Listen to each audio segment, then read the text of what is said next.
ये खबर है वेद माता गायत्री वेदना निवारण केंद्र की। दिनांक 18/9/2022 को सुबह 11 बजे से मानसरोवर जयपुर स्थित वेद माता गायत्री वेदना निवारण केंद्र में भजनों का कार्यक्रम और डॉक्टर चिन्मय पंड्या जी वरिष्ठ संचालक के ओजस्वी आध्यात्मिक प्रवचन का कार्यक्रम आयोजित किया गया। कार्यक्रम में भारी संख्या में साधक उपस्थित रहे। कार्यक्रम के पश्चात सभी ने सामूहिक भोजन प्रसादी ग्रहण की।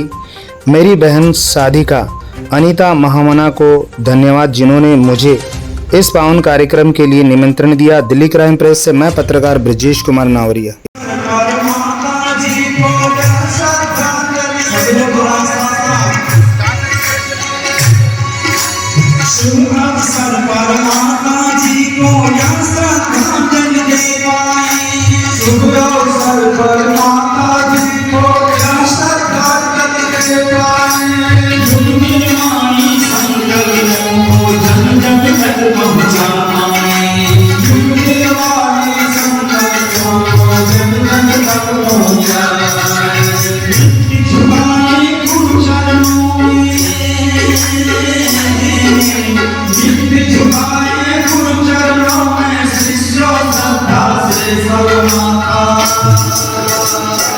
अपने जीवन से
जयपुर से राजस्थान से हैं, वो जानते हैं कि जयपुर में वैश्विक महायज्ञ श्रृंखलाएं देखी है और उसकी रजत जयंती भी अभी कुछ वर्षों पूर्व आप सबने मनाई है कि किस प्रकार वंदनीय माता जी के आवाहन पर, परम पूज्य गुरुदेव के आवाहन पर यह पूरा विश्व गायत्री परिवार खुद को बदलते हुए राष्ट्र को बदलने के लिए, इस युग को बदलने के लिए कार्य कर रहा है। और इसमें सबसे पहले जो आवश्यकता पड़ती है वो पड़ती है हमारे व्यक्तित्व की, क्योंकि गुरुदेव ने कहा है आत्मनिर्माण, परिवार निर्माण, समाज निर्माण, राष्ट्र निर्माण। सबसे पहले व्यक्ति को खुद बदलना होता है, फिर वह अपने परिवार को बदलता है, फिर देखते देखते समाज और राष्ट्र बदलता चला जाता है।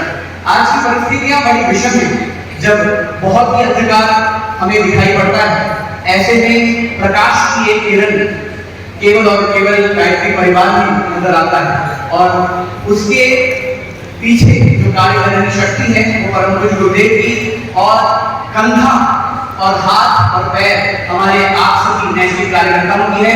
एक बार पुनः श्री वेद माता गायत्री वेदना निवारण केंद्र में आप सभी का तहे दिल से स्वागत है, वंदन है, अभिनंदन है।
डॉक्टर चिन्मय पाटिल जोरदार तालियों से आप इस स्वागत के मैं आदरणीय डॉक्टर प्रशांत भारद्वाज से निवेदन करूंगा कि इसे अपने मंत्र साधन से स्वागत करने की कृपा करें।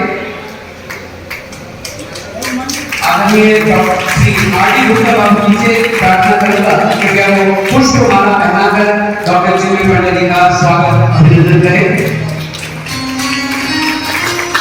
मैं निवेदन करूंगा ओम प्रकाश अग्रवाल बाबू जी से हम राजस्थानी थापा पहनाकर इस वेद माता गायत्री वेदना निवारण केंद्र में पहली बार आगमन के लिए डॉक्टर चिन्मय पाटिल जी का जोरदार स्वागत है, अभिनंदन।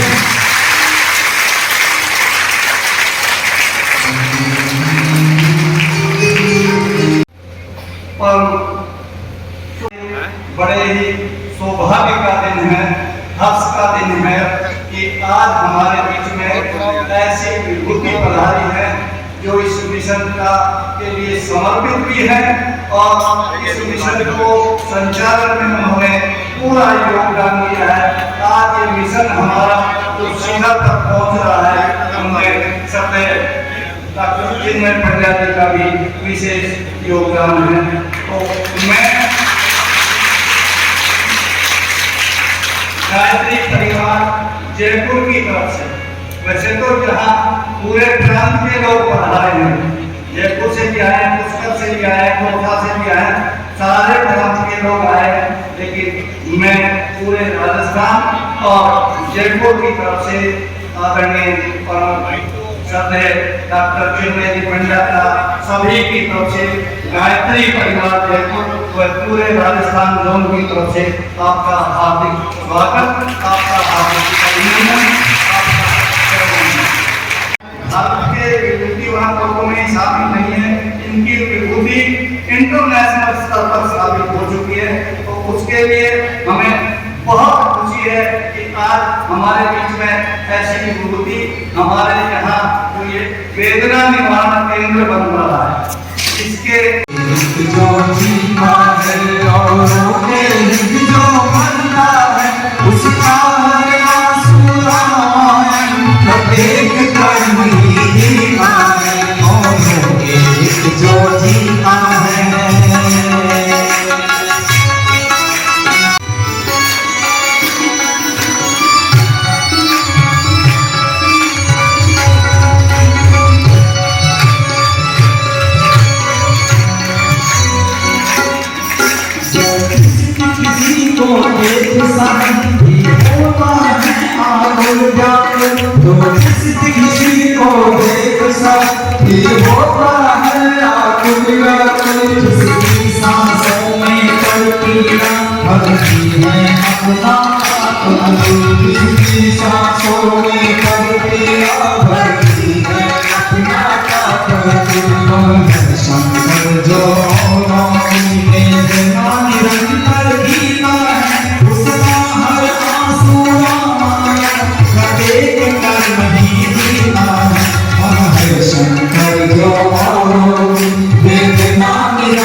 उसका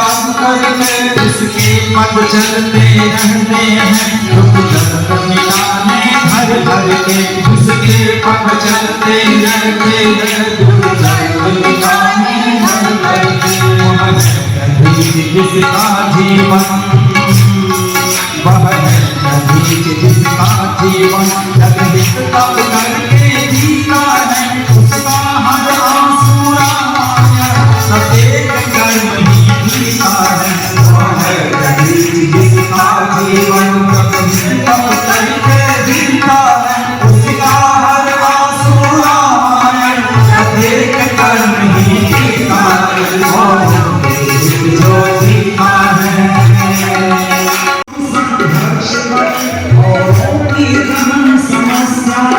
इसका जीवन संघर्ष बने और वो की गहन समस्या है हमें प्रकाश फैलाना ही इसकी आराध्य तपस्या है हमें प्रकाश फैलाना ही इसकी आराध्य तपस्या है जो प्यास बुझाता जन जन की जो प्यास बुझाता जन जन की वह पनघट कभी न जीता है उसका हर आंसू रामायण एक कर्म ही जीता है जो प्यास बुझाता जन जन की वह पनघट कभी न जीता है उसका हर आंसू रामायण एक कर्म ही जीता है जो जीता है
जगमग हो जाएगा दीवानी उसके जीवन में दीपक बन जल दिखलाएगा दीवानी उसके जीवन में दीपक बन जल दिखलाएगा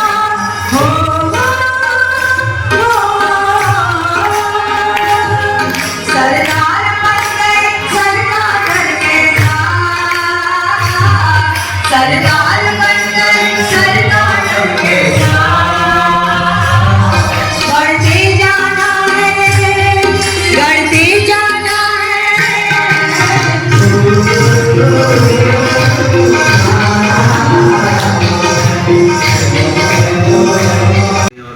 आत्माभिमान से भर उठता है कि समय ज़्यादा नहीं हुआ, कोरोना की अवधि में पहली बार यहाँ आने का अवसर मिला था और तब ये भूमि मिली ही मिली और आप सबके सम्मिलित प्रयासों के द्वारा अनेक लोगों के अथक समर्पण के द्वारा समस्त गायत्री परिजनों की भावना के द्वारा और गुरुदेव के संरक्षण के द्वारा देखते देखते इसी कोरोना की अवधि में इस केंद्र ने इतना विशाल स्वरूप ले लिया और ये भी एक बड़ा सौभाग्य है कि जो केंद्र निकल करके आया है उसको अभी ढंग से प्रतिष्ठित हुए 1 वर्ष नहीं हुआ और ये विश्वास के साथ हम लोग कह सकते हैं कि आने वाले वर्षों में ये एक ऐसे ऐतिहासिक केंद्र के रूप में स्थापित होने जा रहा है और जिस उद्देश्य को लेकर के प्रतिष्ठित होने जा रहा है, यदि वो उद्देश्य अपने लक्ष्य को प्राप्त करने में सफल होता है तो ये अनेकों के जीवन को बदलने वाला, अनेकों के कष्टों को हरने वाला, अनेकों के जीवन की दिशा को देने वाला एक अलौकिक, असाधारण और ऐतिहासिक केंद्र के रूप में प्रतिष्ठित होने जा रहा है। किसान मंच पर उपस्थित आदरणीय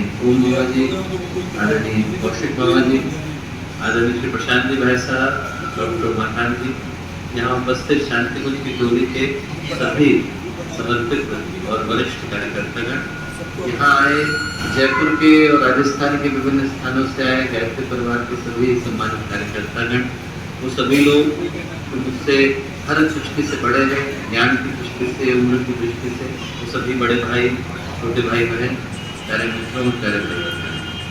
मित्रों, आज हम लोग इस वेदना निवारण केंद्र के अंदर उपस्थित हैं और सही पूछा जाए तो इस केंद्र का नाम भी वही परम पूज्य गुरुदेव के गायत्री परिवार की पहचान है। यदि हम आज की परिस्थितियों में मूल्यांकन करके देखें तो जो परिस्थितियां हैं वो बड़ी ही विषम हो रही हैं।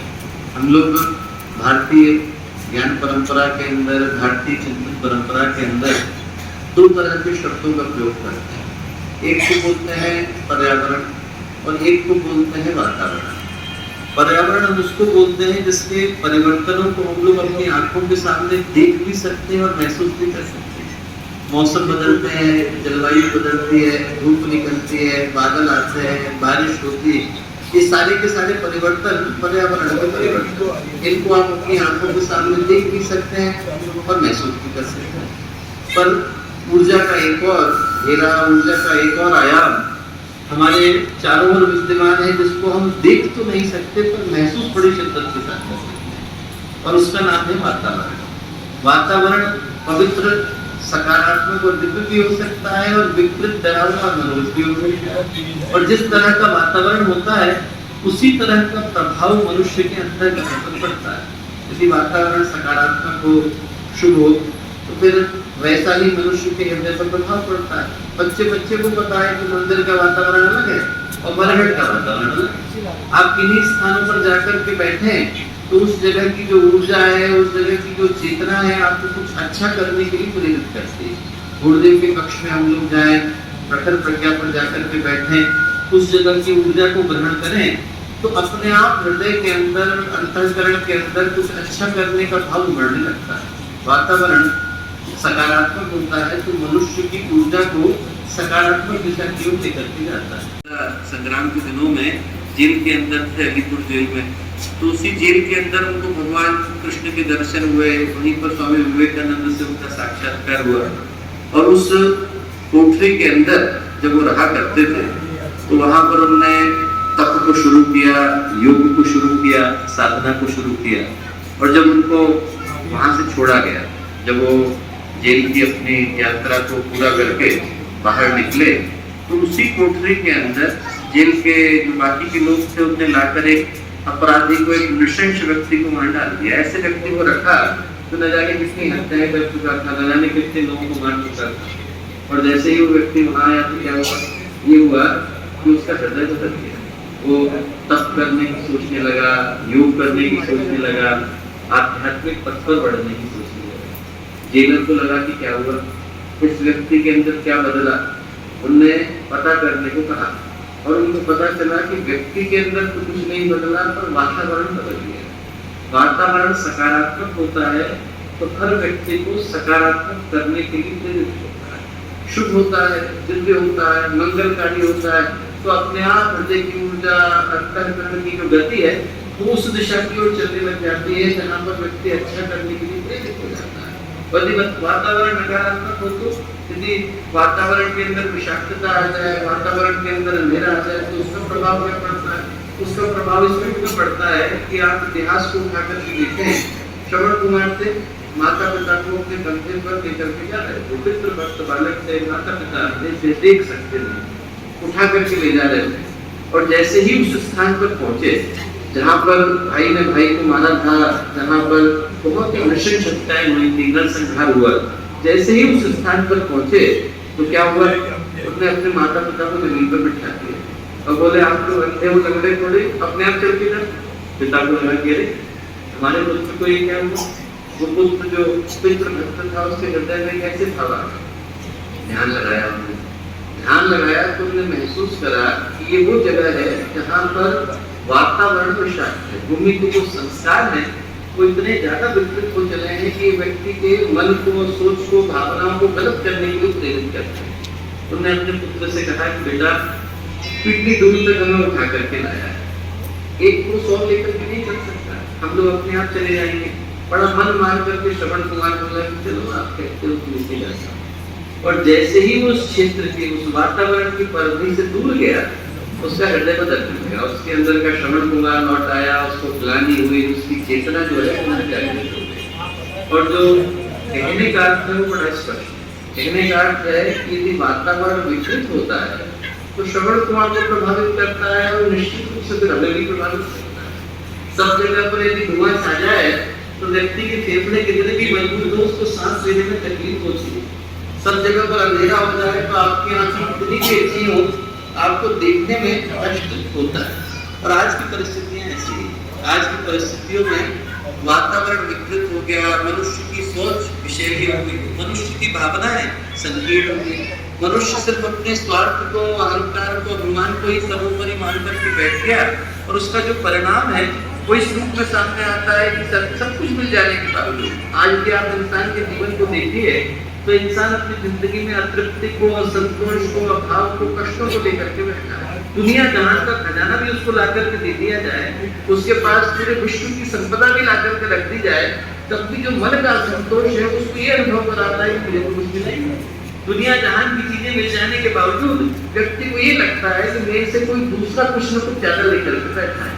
वो एक कथा आती है रावण की कि रावण भगवान शिव के पास मिलने के लिए गया, और जब मिलने के लिए गया तो उसने देखा कि कुबेर लाइन में लगे हुए हैं। उन्होंने पूछा कुबेर से कि क्यों आए हैं? कुबेर बोले कि मैं भगवान के पास एक उपहार देने के लिए आया। क्या उपहार? स्वर्ण नगरी लंका को कुबेर ने बनाया, वो देने के लिए आए। भगवान शिव के पास गए, बोले भगवान ये मैंने सोने की नगरी बनाई लंका आपके लिए, आप इसको ले लीजिए।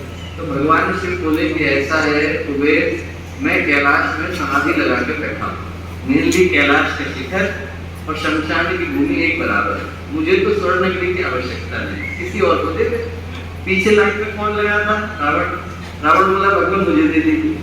कुबेर बोला कि भगवान ये लेके क्या करेगा, पहले से ही 9 ग्रहों के महल और 27 नक्षत्रों की अट्टालिकाएं लेके बैठेगा, उन सबके ऊपर इसी का कब्जा है। 36 महल तो पहले इसके पर, 37वां लेकर के क्या करेगा? भगवान बोले फिर तो यही उसके लिए योग्य है, जिसको 36 महल संतोष देकर के नहीं गए उसको 37वां भी संतोष देने वाला नहीं है, बोले तो इसी को दे, जिसके मन में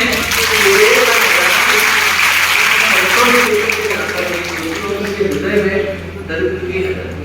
एक और पहली कहानी आती है, जमीन पर सोने का सिक्का पड़ा है, अपने गुरु के पास गए, इसका क्या करें? उनके गुरु बोले कि एक काम कर, जो तुझे सबसे गरीब आदमी मिले उसे जाकर के दे। उन्होंने कहा ठीक, गुरु का आदेश है, पालन करना है। तो एक एक व्यक्ति को ढूंढते, हर व्यक्ति से पूछते आपके पास क्या है, कितना पैसा है, कितनी संपत्ति है, कितनी संपदा है। और सबसे पूछने के बाद उनको ये पता चला कि हर व्यक्ति के पास थोड़ा थोड़ा धन तो है। उन्होंने कहा अभी सबसे गरीब आदमी नहीं मिला, जब सबसे ज्यादा गरीब आदमी मिल जाएगा उस दिन देना। एक दिन निकले तो उन्होंने देखा कि एक राज्य में बहुत बड़ी सी सवारी निकल रही है, 1000 हाथी जा रहे हैं। उन 1000 हाथियों में भी जो शुरू के 100 हाथी हैं पूरे सोने से लबालब लदे हुए हैं, और उसमें भी जो पहला हाथी है उसमें तो हीरे की पालकी, और हीरे की पालकी के अंदर सोने का बक्सर पहन करके एक व्यक्ति बैठा हुआ है। उन्होंने साथ वाले व्यक्ति से पूछा कि भाई क्या हो रहा है? बोले यहाँ के चक्रवर्ती सम्राट हैं, बहुत सारा पैसा इनके पास है, सारी दुनिया में इनका राज्य है, आज बगल के राज्य के ऊपर हमला करने जा रहे हैं। क्यों? बोले वो अकेला छूट गया। बोले अच्छा। जैसे ही फकीर ने सुना, उन्होंने अपना सोने का सिक्का निकाला और जाकर के राजा को दिया। बोले राजा ये ले लो। राजा बोले कि आशीर्वाद देना है क्या मुझे? बोले नहीं नहीं, हमारे गुरु ने कहा था कि जो तुझे दुनिया में सबसे गरीब आदमी मिले, सबसे दरिद्र आदमी मिले, तू जाके उसको पकड़ा। राजा बोला आखिर नहीं, बोले 1000 हाथियों की सवारी चल रही है, 100 पीछे सोने के हाथी चल रहे हैं, हीरे की पालकी में मैं बैठा हूँ, और आप कह रहे हो कि मैं दरिद्र आदमी हूँ। फकीर बोले बाहर की दरिद्री की बात नहीं कर रहा बेटा, मैं दिल की दरिद्री की बात कर रहा हूँ। बाहर तेरे को भगवान ने दिया है पर भीतर का छीन लिया है। जिसका भीतर का छिन गया और जो भीतर से ललित हो जाता है वो फिर दोस्तों जिंदगी में सुखी नहीं रहता। न व्यक्ति के पास जब ऐसा संतोष हो, अतृप्ति हो, अभाव हो, जब सब कुछ मिल जाने के बावजूद आंखों में ये आ जाए कि हमें कुछ मिला नहीं, तो ऐसे व्यक्ति जो है उनकी जिंदगी में न सुख रहता है, न चैन रहता है, न संतोष रहता है, न उनकी जिंदगी में कोई सामंजस्य रह जाता है और न सद्भाव रह जाता है। रहने को बस व्यक्ति साथ रहता दिखाई पड़ता है। आप ही सोचो कि रहने को तो भैंस और भेड़ भी रहते ही पड़े, पर मौका मिलता है तो एक दूसरे को सीखना है बगैर रहते नहीं। आज जो इंसानियत है वो ऐसी हो गई, रहने को इंसान एक दूसरे के साथ रह पा रहा है क्योंकि इसके अलावा विकल्प नहीं। हाथी के साथ रह नहीं सकते, गधे के साथ रह नहीं सकते, जहाँ रह सकते हैं वहां पर किसी रहने में चूकता नहीं। इंसानों को तो उसने दोस्त बनाना छोड़ दिया, कुत्तों और बिल्ली को दोस्त बना के घूम रहा है। तो इंसान जो है आज की तारीख में रहने को रहता है, पर मौका मिल जाए तो दूसरे का गला घोटने से चूकता नहीं। और जब इस तरह का असंतोष आ जाए, इस तरह की दरिद्रगी मन में आ जाए, तो बाहर की दृष्टि से हम कितनी भी संपदा को, कितनी भी संपत्ति को लेकर के बैठे हैं, बाहर हमारे पास वैभव की कितनी भी आंधियां चल रही है, बाहर हमारे पास पैसों की कितनी भी बयार आ रही है, बाहर व्यक्ति कितने भी साम्राज्य को खड़ा कर रहा हो, पर यदि मन के अंदर दरिद्र की आ गई, गरीबी आ गई और कंगाली आ गई, तो ऐसे व्यक्ति जहाँ पर जाते हैं वहां पर असंतोष पैदा करते हैं। वो एक चंगेज खां की कहानी आती है। चंगेज खां भारत आया तो लोगों ने कहा कि देखो आप सबको डरा सकते हो, पर भारत के संतों को नहीं डरा सकते। मैंने कहा क्यों?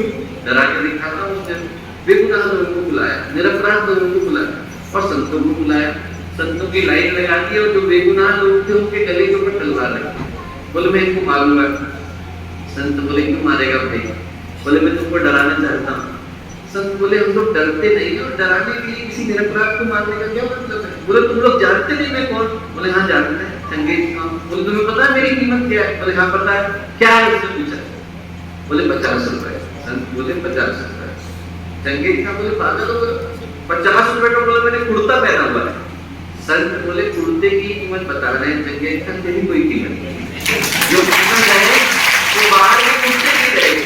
और आज की स्थिति में यही हो गया कि आज की स्थिति में आदमी बाहर की कीमत को लेकर के घूम रहा है, पर भीतर व्यक्तित्व की दृष्टि में सुनी।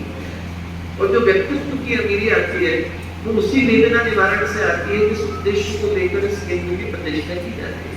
व्यक्ति का हृदय, व्यक्ति की भावनाएं, व्यक्ति की संवेदनाएं यदि कुछ अच्छा करने के लिए प्रेरित हो जाए। आप यदि सोच करके देखो कि आज की समस्याओं का मूल क्या है, आज की समस्याओं का मूल कारण क्या है, तो एक ही है कि आज इंसान बाहर की दृष्टि से अमीर हुआ है पर दिल की दृष्टि से गरीब हुआ है। इंसान को ये समझ में आ गया कि हमें यहाँ ताला लगा करके चलने की आवश्यकता है। और दुनिया का क्या सिद्धांत है? एक सिद्धांत है। दुनिया का सिद्धांत है कि अंतिम में जो दूसरे की जिंदगी में वो खो करके आता है वही उसको लौट करके मिलता है। इसलिए गुरुदेव ने कहा कि जो गायत्री परिवार है उसका उद्देश्य एक ही। उद्देश्य क्या है? गुरुदेव ने कहा मनुष्य का भावनात्मक नव निर्माण। बाहर से व्यक्ति को बदलने की आवश्यकता नहीं, उसको भीतर से बदलने की आवश्यकता है। ये जो बाहर है, इस शरीर को अपने ओढ़ करके घूम रहे हैं, ये तो भगवान का दिया गया मोबाइल सेट है। किसी को सैमसंग का मिला हुआ है, किसी को नोकिया का मिला हुआ है, किसी को ब्लैकबेरी का मिल गया है और किसी को जो है ओप्पो का मिल गया है। पर एक दिन भगवान लगाव कर देगा तो चाहे आप सैमसंग लेकर के घूमते हो चाहे नोकिया लेकर के घूमते हो, ये तो किसी भूलने का रह नहीं जाता। इसको तो हमें त्यागना पड़ता है। पर इसके अंदर का सिम जो है वो भगवान निकाल करके ले जाते हैं और किसी और मोबाइल सेट के अंदर लगाते हैं। फिर उस व्यक्ति के अंदर वही नेटवर्क जाने लग जाता है। और यदि आपने मोबाइल सेट जो अंदर का है, अंदर का जो सिम है, उसके अंदर संवेदना बढ़ दी, यदि आदमी की भावनाओं के अंदर हमने करुणा बढ़ दी, उसके अंदर इंसानियत बढ़ दी, उसके अंदर मानवता बढ़ दी, तो इंसान जहाँ पर है और जिस भी नेटवर्क को प्राप्त करता है वो जहाँ पर भी जाता है वहां पर वो भगवान का प्रतिनिधि हो जाता है। आज की तारीख में गुरुदेव ने कहा एक ही चीज की आवश्यकता है, ज्यादा की आवश्यकता नहीं। हमें व्यक्ति के हृदय में संवेदना को जगाने की आवश्यकता है। भगवान सोने के मंदिर में बैठे और बाहर व्यक्ति को खाने को नहीं मिले तो भगवान को कैसा लगेगा? बोले तो स्कूल बना, कॉलेज बना, हॉस्पिटल बना, ये भगवान के मंदिर। तो यदि कोई हमसे पूछे कि इस जगह पर हमने वेदना निवारण का केंद्र बनाया है, नहीं, हमने वेदना निवारण का मंदिर बनाया है। यहाँ पर हमने वो बनाया है जो गुरुदेव क्या करते हैं, गुरुदेव बनाया, स्कूल बना, कॉलेज बना, हॉस्पिटल बना। और यदि आदमी के कष्ट को दूर करने का वो केंद्र बनता है तो वो अपने आप मंदिर बन जाता है। तो बोले मुझको बिठाना होगा तो भगवान को सुनी के मंदिर में नहीं बिठाऊंगा, लोगों के दिल में बिठाऊंगा। लोग उनसे मिलकर के आए और उनको ये लगे कि आज हम भगवान से मिलकर के आए, उनसे मिले और उनको लगे कि देखिए उनके व्यक्तित्व में वही सुगंध थी जो मंदिर की अगरबत्ती में होती है, उनकी वाणी में वही मिठास थी जो मंदिर के प्रसाद में होती है। बोले ऐसे व्यक्तित्व बनाने का सपना मिला और मैं समझता हूँ कि हम लोग उस उद्देश्य को लेकर के चलते हैं। हमें गुरुदेव ने एक तो सिखाया, एक तो कराया। दत्ता माँ जी पहली बार गए मिलने के लिए, जब पहली बार दत्ता माँ जी गए गुरुदेव से मिलने के लिए तो ग्वालियर में गए। गुरुदेव मथुरा में थे और गुरुदेव जो है उस समय कार्यक्रम के लिए निकल रहे थे। कार्यक्रम की जो सीढ़ियाँ सभी लोग अखंड ज्योति में होंगे, अखंड ज्योति संस्थान में जब जाए तो वो जो सीढ़ियाँ हैं बड़ी पतली सी, वहां से गुरुदेव उतर रहे थे तो मोड़ पर मुलाकात हुई। मोड़ पर मुलाकात हुई तो दत्ता माँ जी ने पैर छुई। गुरुदेव ने कहा कि बेटा तो इतनी दूर से आया है, खाना खा करके जाना। अब दत्ता माँ जी को संतोष हुआ कि देखिए पहली बार मिल रहे हैं, इतने ज्ञानी व्यक्ति हैं, पहली बार कैसे खाना खाएं। तो गुरुदेव सीढ़ियाँ उतर गए। दत्ता माँ जी पीछे से बोले कि गुरुदेव हमारे रिश्तेदार यहाँ रहते हैं, हम लोग वहां खाना खाएंगे। तो गुरुदेव वापस चढ़ के आए और उनसे बोले कि बेटा खाना घर पे खाया जाता है, रिश्तेदारों के नहीं खाया जाता। वो जो देने के लिए दिया गुरुदेव ने वो यही तो किया। यहाँ जितने लोग बैठे हैं मैं कहानियां सुनाने शुरू करूँ सिर्फ जयपुर के खाने करता होगी तो हो सकता है कि कल का सवेरा हो जाए और तब भी एक कम न पड़े। यहाँ सिर्फ जयपुर के कार्यकर्ताओं की हम बात करें, अनेक तो लोग मेरी आंखों के सामने बैठे हैं जिनके जीवन में गुरुदेव ने न जाने कितनी तरह से उस प्रेम को डाला, आत्मीयता को डाला। अब समय आया कि हम गुरुदेव से जो मिला वो पूरे संसार में बिखरे, जो हमें मिला वो हम औरों तक पहुंचाए और उनको ये याद दिलाए गुरुदेव ने हमें दिया क्या और हम आपको देना क्या चाहते। यदि वो पहुंचाने में सफल हो पाते हैं तो हम निश्चित रूप से वेदना निवारण मंदिर के उद्देश्य को सफल कर पाते। हम यहाँ पर आए, हम यहाँ से इसी संकल्प को लेकर के जाए कि आज हम लोग यहाँ से निकल रहे हैं और ये अकेला वेदना निवारण का मंदिर नहीं है जो 1000 लोग इस कक्ष के अंदर विद्यमान है, वो सबके सब वेदना निवारण के मंदिर जो जहाँ जाए यदि किसी के कष्ट को दूर करते हैं, दुख को दूर करते हैं तो वो जहाँ है वहाँ पर गुरुदेव के मंदिर में जाते हैं। और ये जो केंद्र है वो निश्चित रूप से एक अलौकिक संभावना को लेकर के आया है, एक संभावना को लेकर के आया है और ये विश्वास है हमारा कि इस उद्देश्य को लेकर आप सभी चले हैं, मामा जी और सबका श्रम अनवरत लग रहा है इस जगह को बनाने में। वो निश्चित रूप से अपने उद्देश्य को पूर्ण करेगा, प्राप्त करेगा और जो भावनाएं इसको बनाने में लगाई गई वो भावनाएं निश्चित रूप से पूर्ण होगी। और ये करने के लिए, ये उद्देश्य पूरा करने के लिए आप सभी पर गुरुदेव का और ननिया माता जी का आशीर्वाद बरसता है, ऐसी प्रार्थना उनसे करते हैं। आप में से प्रत्येक के अंदर गुरुदेव की जो चेतना विद्यमान है उसको मैं हृदय से नमन करता हूँ और आप सबको बहुत सारा प्रणाम करता हूँ। नमन, अभिवादन और सभी का बना।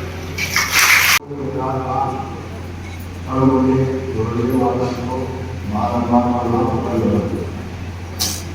मैं जिंदगी का बहुत बहुत आभार और बहुत प्रणाम उनके साथ निभाएंगे उनको। आत्मस्वरूप भाइयों, सभी बहनों, सभी को मेरा जो उपस्थित है उन सबको मेरा बार-बार प्रणाम। वह राजस्थान की तरफ से आप सभी लोगों का अभिनंदन व आभार। अभी आपने चिन्मयी को सुना तो आप लोगों से यही आग्रह करूँगा, अनुरोध करूँगा कि जहाँ वेदना निवारण केंद्र विराजमान है तो कम से कम अपन ये संकल्प लेके जाए कि अपना अहम जला के अहम को यही छोड़े और इस वेदना निवारण केंद्र से आत्मीयता का पाठ लेके आत्मीयता का लेके जाए तो अपन जहाँ भी जाएंगे वहाँ अपन मतलब वेदना निवारण केंद्र तो वास्तव में नाम फलीभूत करेंगे। यही मेरी आपसे अनुरोध है। आप सब अपने तालियों के माध्यम से इसमें सही बोल सकते हैं। सम्मान यहाँ पर आप सभी का है। शांति पृथ्वी शांति आप शांति ओषधयः शांति वनस्पति विश्वेदेव शांति ब्रह्म शांति सर्वत्वं शांति शांतिरेव शांति कामा शांतिरेधि ओम शांति शांति शांति।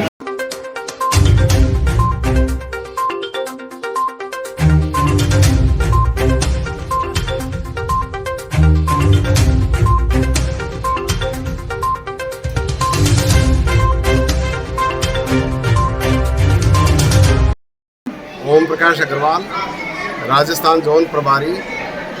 अच्छा ओम प्रकाश जी, आज आपने यहाँ वेदना निवारण केंद्र के अंदर बहुत ही शानदार और बहुत ही मानव कल्याण के लिए जो आपने ये कार्यक्रम किया, इसके बारे में बताया।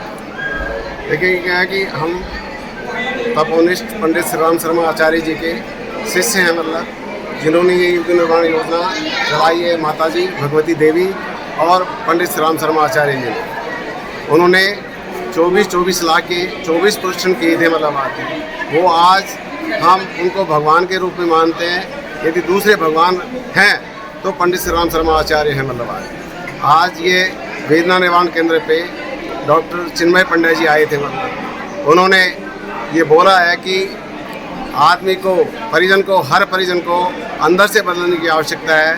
बाहर तो ये कलेवर है, लेकिन जब तक अपनी आत्मा का उद्धार नहीं करेंगे, उसको परिष्कृत नहीं करेंगे, मतलब जब तक लाइट नहीं आ सकती।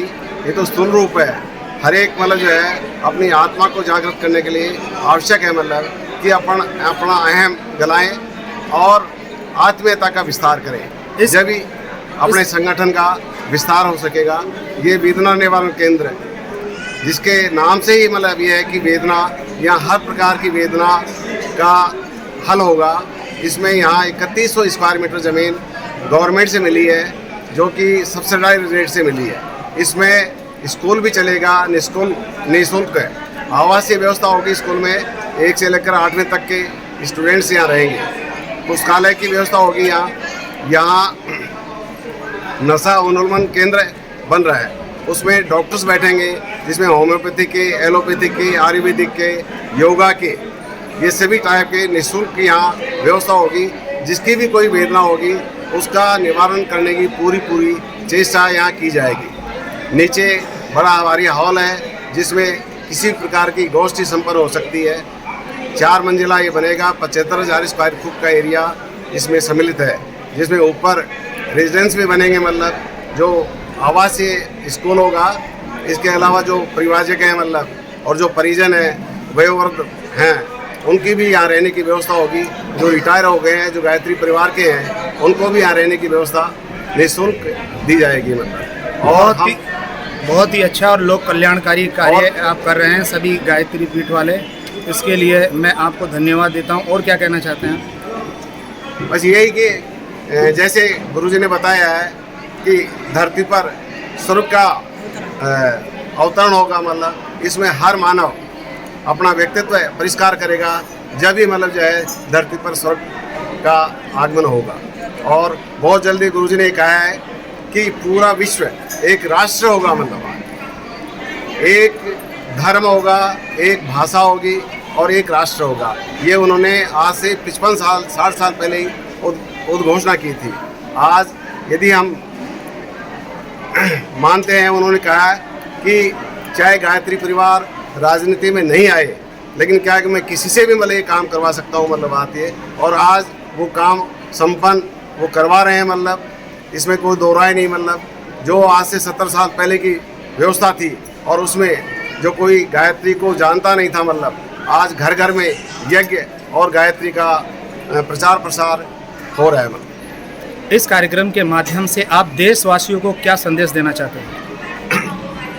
हम यही संदेश देना चाहते हैं कि इसमें अपना आदमी खुद का परिष्कार करे और अपनी जो अहम है वो गलाए और अपनी आत्मीयता का विस्तार करे। और जितने भी कुरीतियाँ हैं देश में फैली हुई है, मतलब आती है, उन कुरीतियों को उन्मूलन करने के लिए गुरुजी की मतलब सतसूत्री योजना है, जिसमें मुख्य रूप से नशा मुक्ति का है, कुरीतियाँ हैं और अपने पर्यावरण है, स्वास्थ्य है, शिक्षा है, ये नारी जागरण है और आओ घड़ी संस्कार पीढ़िका है। मतलब ये बहुत सारे कार्यक्रम हैं, इनको हम सब क्रियान्वित करेंगे मतलब और देश को जागृत करने की कोशिश करेंगे। बहुत बहुत धन्यवाद गायत्री परिवार को, जो आप लोक कल्याणकारी कार्यों के द्वारा इस देश को उन्नत कर रहे हैं, पूरी दुनिया को उन्नत कर रहे हैं। आगे से आगे आपका कार्य इसी प्रकार से चलता रहे और आप आध्यात्मिक उन्नति के रास्ते पर हर इंसान को जोड़ते रहे, जिससे हर इंसान का कल्याण हो और ये धरती स्वर्ग बन जाए। इन्हीं सभी शुभकामनाओं के साथ दिल्ली क्राइम प्रेस से मैं पत्रकार ब्रजेश कुमार नावरिया।